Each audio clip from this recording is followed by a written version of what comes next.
Are you struggling with customer experience challenges? OP360 has the solution. Say goodbye to long wait times and hello to seamless service. OP360's people-first approach is revolutionizing customer experience. By prioritizing employee satisfaction, OP360 delivers personalized experiences that drive business growth. Their agile solutions adapt quickly to your customers' needs, optimizing service while reducing costs. And here's an exclusive offer for our podcast listeners. Mention Agile when you contact OP360 and receive free agent training on qualified pilot programs, a $20,000 value at no cost to you. Don't miss out on this game-changing opportunity. Contact OP360 and learn how they can transform your CX strategy. OP360 is a better way to outsource. Visit op360.com. That's op360.com today. The Agile brand.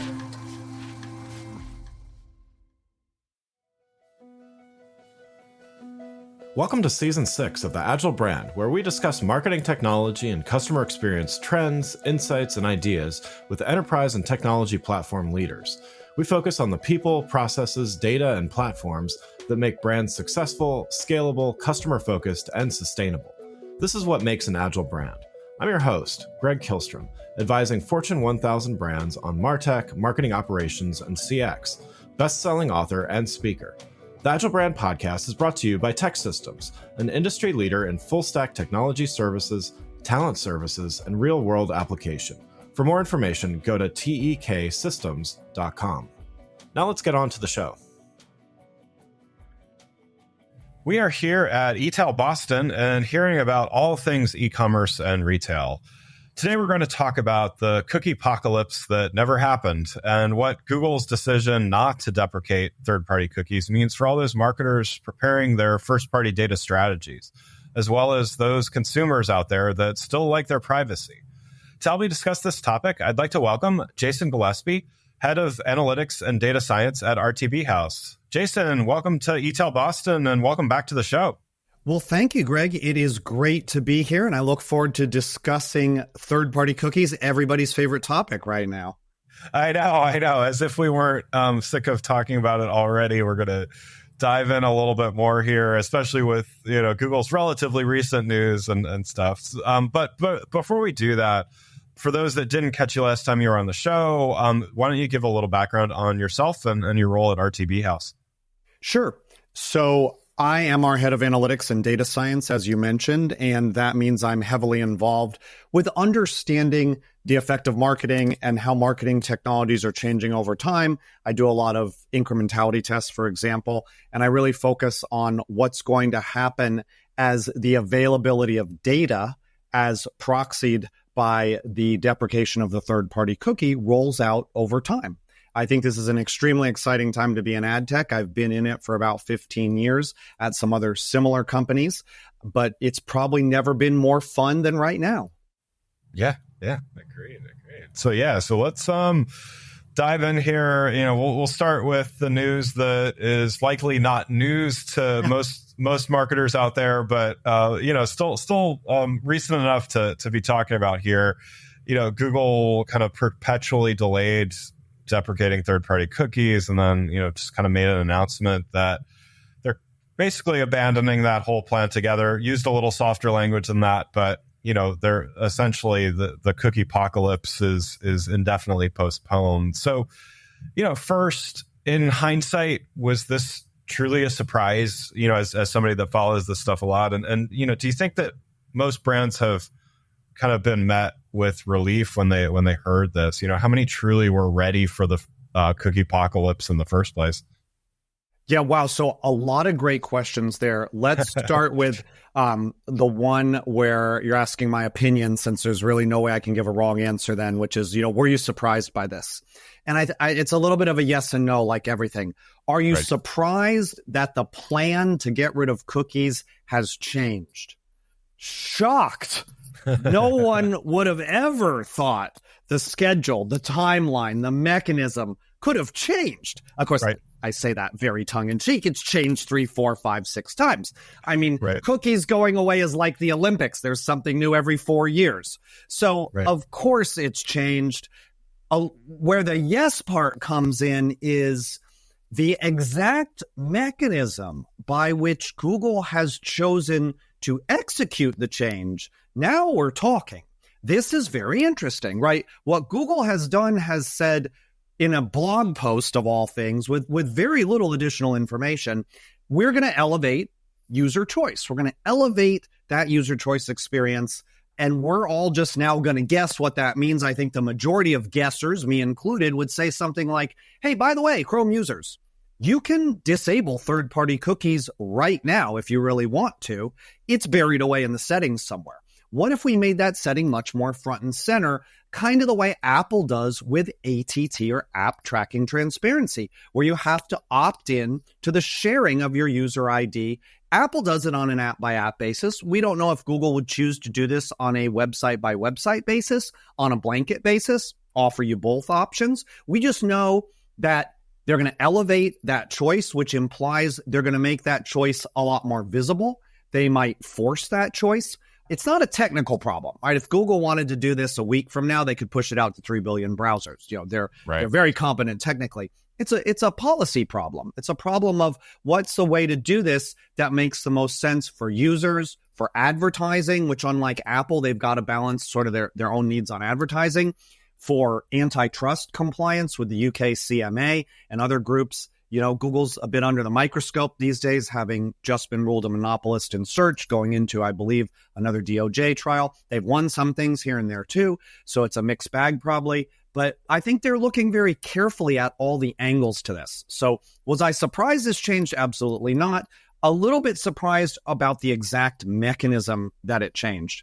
The other thing you mentioned was, are marketers prepared for this? And do they feel some sort of sense of relief? My primary response there is, if you're not prepared for it, one, you still better be. And if you feel relieved, you better wipe that relief off your face pretty soon, because our strong suspicion is most users, given the choice, will not choose to share, i.e. will not accept the third-party cookie, because that's what the data shows in the Apple world. People probably will behave the same way. They're very concerned about their privacy. They'll probably basically create a world that's not a lot different in the end. Some users will have cookies, some users won't. We don't know what fraction will be in each bucket. We think the majority won't. We think people that are saying, hey, whoo, done, I don't have to worry about cookieless, could not be farther from the truth. And those people are going to be blindsided hard. What if Google comes out in a month and says, we're launching this, every Chrome user can now pick,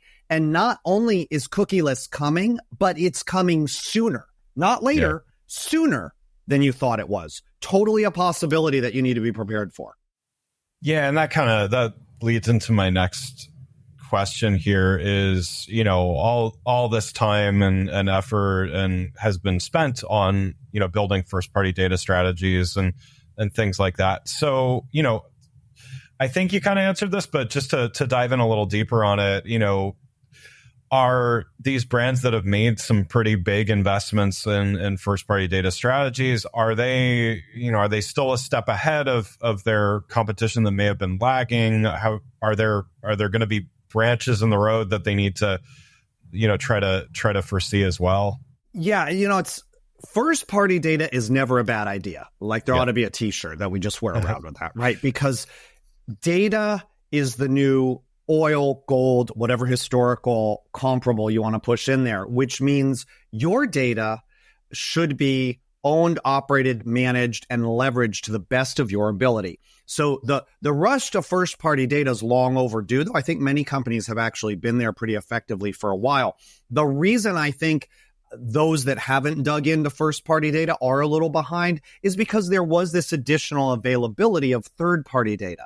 And that's the data set and the data availability that's likely to go away. If you look at some of the dialogue that Google's engaged with around the functionality of the privacy sandbox, which is going to be their primary mechanism for doing first-party advertising without a cookie, they've basically said, hey, things like first-party retargeting, where you look at what someone did on your website and then you show them ads based on that first-party data on another website, we're going to allow that. We think that's a fine use case. It doesn't really involve cross-site tracking much. We're going to do that in a much more private way. We're not going to allow that data to be exposed out through the cookie into the broader internet. Only trusted vendors are going to be able to access it. But basically, that's going to work. Other types of marketing that are much more reliant on what looks like third-party data, such as constructing an audience, say of people who intend to buy a sweater, by looking at people who looked at sweaters on X.com, Y.com, Z.com, J.com. That's cross-site tracking. That's cross-site audience creation. Google has specifically said we're not going to support that in Privacy Sandbox. So for users who retain a cookie, you might still be able to do that. For a lot of users, you won't be able to. So you're going to have to get away not only from third-party data, but from some third-party marketing mechanisms. And I think that's going to be real interesting how marketers choose to respond to that when the time comes. Digital marketers, this one's for you. I've got 30 seconds to tell you about Wix Studio, the web platform for agencies and enterprises. So here are a few things you can do in 30 seconds or less when you manage projects on Wix Studio. Work in sync with your team on one canvas, reuse templates, widgets, and sections across sites, create a client kit for seamless handovers, and leverage best-in-class SEO defaults across all your Wix sites. Time's up, but the list keeps going. Step into Wix Studio to see more. And so, some of what you're saying already is first-party data. Consumers are already averse to, companies using their data in ways they deem making them not private, and brands can benefit from this first-party data strategy approach in the first place. So, from a marketer's perspective, maybe to go back to the glass half full scenario, it's like, third-party cookies live on, but to your point, thinking that we're going to just keep living in the same world that we've always been living in, not really realistic. Things are going to change regardless. So, what's the true benefit to marketers in this scenario where, we've got third-party cookies, but we're still moving in this direction? How does the marketer truly benefit? Yeah, so it's a little bit indirect, but bear with me here. Yep. If you imagine a world of July 21st, where the plan was to just phase out cookies altogether, and then you'd have sort of this privacy sandbox mechanism that could do some of what the cookie did, and you might have some people that just opt out of everything. So you'd have like one or two classes of customers. Now you're going to have three classes of customers when you group them by how you can reach them. Those with the cookie, those with privacy sandbox, those with perhaps nothing. Because that swim lane over on the left, that 10, 20% that keeps the cookie is still there, it's going to dramatically improve the other solutions. So if you're an ad tech like me, or even in marketing and really dig into your first party data, you're going to always be able to compare like champion versus challenger, champion being the legacy solution, the third-party cookie, challenger being things like privacy sandbox or other alternatives. You'll always be able to compare them to that cookie swim lane. That, in theory, should make those competing solutions actually perform much better, because they're now held to a standard, and that standard wasn't going to be available on July 21st, on July 22nd, and going forward, that standard will now be there. I think this is incredibly positive for those of us who are in the business of developing tools and technologies, because we have that benchmark. We also have additional data from that ongoing set of people that, while it may not be great for a marketer because you're like, I can only reach 15% of my users through that, it's awesome for data scientists and product developers because they now have a robust data set on a minority population, but nonetheless a very robust data set that they can use to better develop tools for the population without that data set. I may be the only person in the world that loves this, but I love this announcement. No, I know what you're saying. And I think, just, I guess, to be, bluntly speaking, a lot of that third-party data was not very high quality data, right? In the first place. And so, I think I'm with you here is that, it was cheap and easy, but not necessarily good. So, in that good, fast, cheap, whatever scenario, it was checking a few boxes. Right. But like this is actually pushing us to be better as marketers, as advertisers, and everything like that. So I mean, I think just kind of, I think that mirrors, what you're saying as well. And then, I guess from the consumer perspective, is there a benefit to this? So, it would seem like, third-party cookies going away. There's a lot of benefits to consumers. Are there any benefits to consumers of Google's announcement here, or is it just kind of similar and it's going to get better and stuff like that? But are there any immediate benefits to this for the consumer? Yeah, I'd say no. While this is big news in ad tech and marketing, average consumer, it's just another shrug of the shoulders. They don't either know or understand what's going on, most of them. A few do. That's a minority user. And if you think about it, it again probably doesn't change the end state because most consumers are going to opt out given the choice. Some won't. And in the prior end state, the July 21 world was everyone was being opted out. So you could argue maybe there's this very, very modest gain for the consumer because the consumer now controls that. On the off chance, you're in that minority that actually wants the third-party cookies to continue, you'll have that option. Though, again, I suspect that's in Chrome now, and you can get to it if you dig into the settings. So it's either neutral to very, very slightly positive for the consumer. I think what's more positive for the consumer is the fact that replacement tech like Privacy Sandbox is held to a dramatically higher standard of privacy while still allowing some of the cookie functionality. I think that's the real win for the consumer because at the end of the day, if you're a publisher, you've got to monetize. You need a decent CPM for your inventory in order to create the content that the consumers enjoy. So the indirect benefit, again, here is that the replacement technology, we believe, will be good enough to continue to enable publishers to provide consumers with the free content they enjoy. Yeah.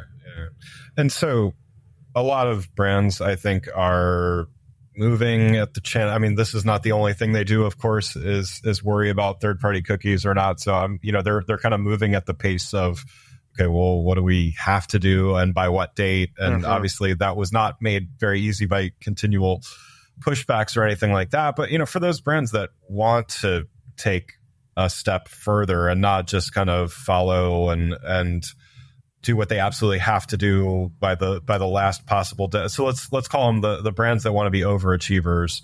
What should they be doing right now as far as consumer data privacy? Yeah, so definitely batten down the hatches a bit on privacy. There was an underreported, but I think interesting ruling where the FTC recently came out around like one-way hashing.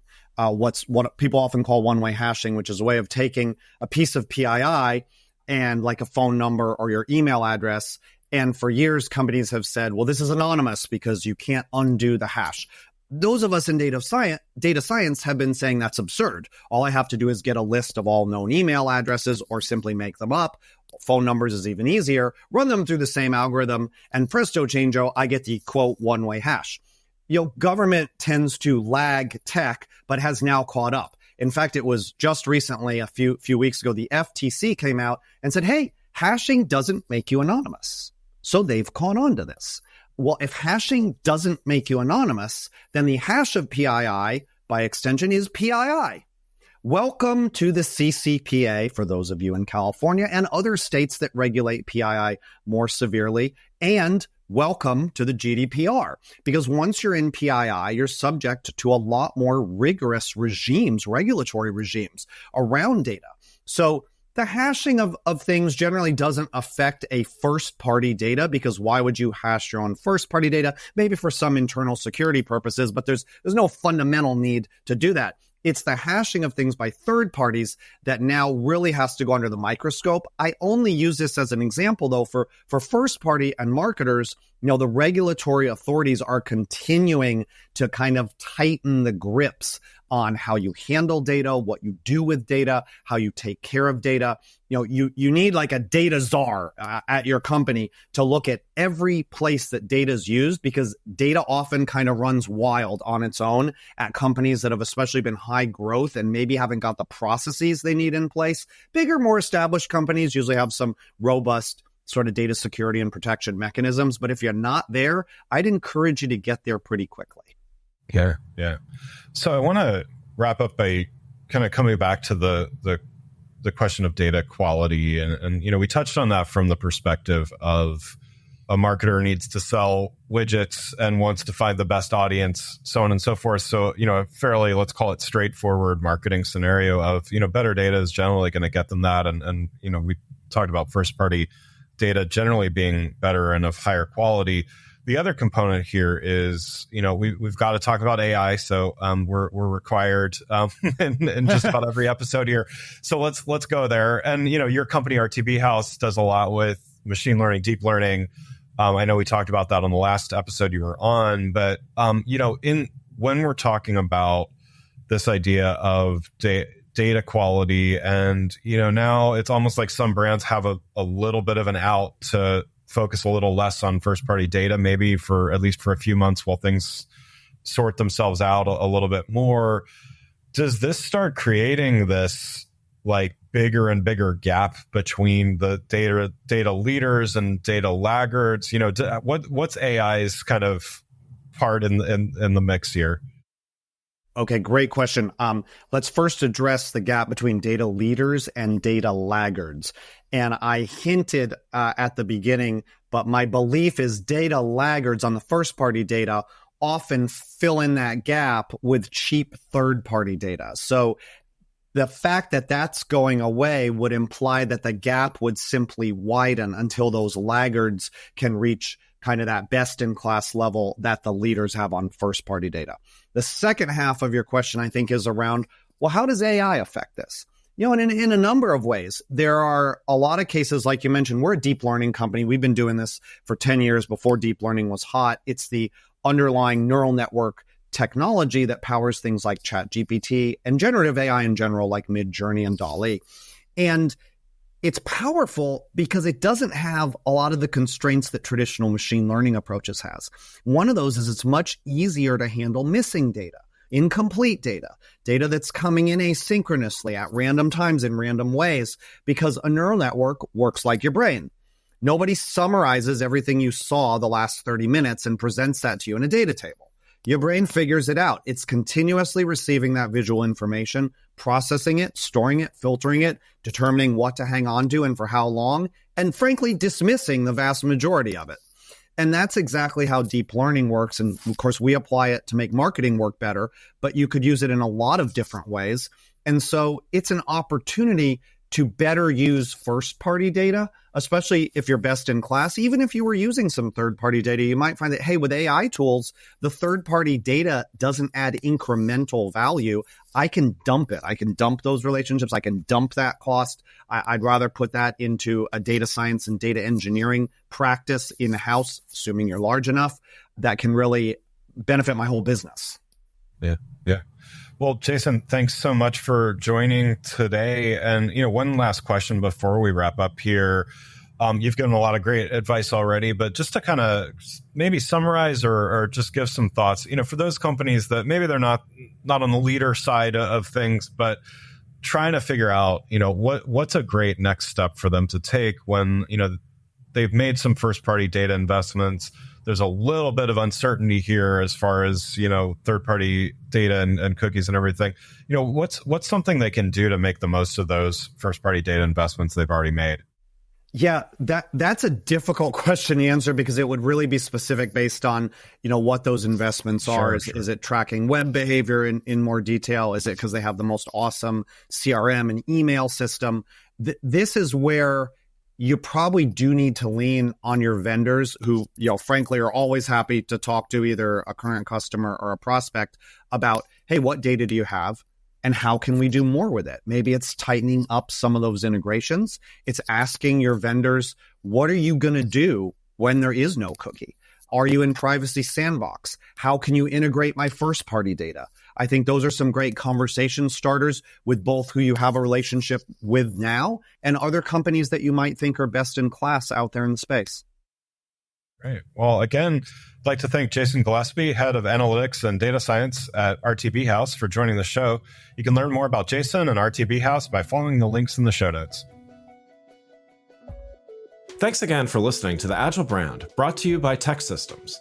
If you enjoyed the show, please take a minute to subscribe and leave us a rating so that others can find the show more easily. You can access more episodes of the show at www.gregkillstrom.com. That's GregKihlstrom.com. While you're there, check out my series of best-selling Agile Brand guides covering a wide variety of marketing technology topics, or you can search for Greg Kihlstrom on Amazon. The Agile Brand is produced by Missing Link, a Latina-owned, strategy-driven, creatively fueled production co-op. From ideation to creation, they craft human connections through intelligent, engaging, and informative content. Until next time, stay agile. The Agile Brand. Hi, I'm Mark Slayton, the host of the Delighted Customers podcast and the creator of the Trusted Guide Roadmap. The number one challenge of any change leader is getting executive buy-in. Without it, CX practices are destined to fail. You know the frustration when you don't have the support that you need. That's why I developed the Trusted Guide Roadmap Masterclass. It's unique because it's live, interpersonal, hands-on, and we give you proven frameworks, tools, calculators, and other resources to empower you to effectively lead change. To learn more, visit empoweredcx.com. Enrollment is now open for this quarter's masterclass starting October 16th. Don't miss your chance to join us.